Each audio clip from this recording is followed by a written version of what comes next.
ځکه موږ په داسې معاشره کې نن اوسېږو چې په دې معاشره کې پلار د زوی حق نه ادا کوي، زوی د پلار حق نه ادا کوي،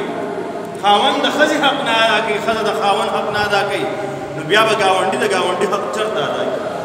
دا خو ډېر وروسته خبره ده. مونږ ګاونډي خو پرېږده، مونږ تره د تربور په نظر ګورو، حالانکې تره دا د پلار په مقام باندې دی، د پلار مقام ورکړی شوی دی. شریعت موضوع ده وایي چې دا تره ستا د پلار په ځای دی، د پلار په ځای. څنګه چې د پلار قدر کوې دغه شان به د خپل تره قدر کوې، څنګه چې د ورور دی دغه شان دی، د تره زوی دی ته به دغه شان قدر کوې، دغه شان به خیال ساتي. موږ په داسې معاشره کې اوسېږو چې په دې معاشره کې د تره قدر نشته، انسان د تره حق نه ادا کوي. مسلمان د ورور په مرۍ چاړه راکاږي، دی به د ګاونډي څخه خیال وساتي. او دا صرف د تربیت د کمي وجه ده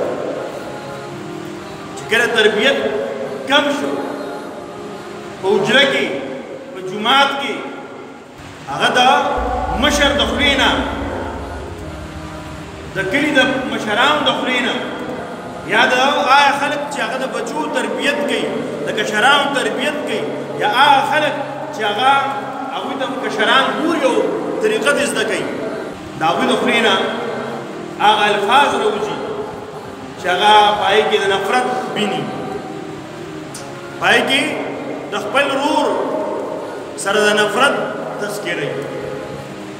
بیا په داسې معاشره کې څوک داسې خبرو چېرته خیال ساتلی شي. محترم عرض مې دا کوو چې په معاشره کې د یو کس په بل باندې حق دی، دا حقوق ادا کول پکار دي. که مونږ حق نه ادا کړو زمونږ هم په چا باندې حق دی، هغه بیا زمونږ حق نه ادا کوي.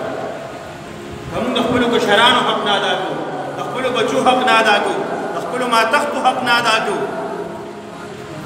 نوکر را سره دی، مزدور را سره دا حق نه ادا کوي، تر دې پورې په کور کې د زناور څاروي دی، سپي دی، پیشو ده، غوا میخه ده، د هغې حق نه ادا کوي، دا هم په ظلم کې راځي چې حق یې نه ادا کوي، دې باندې تپوس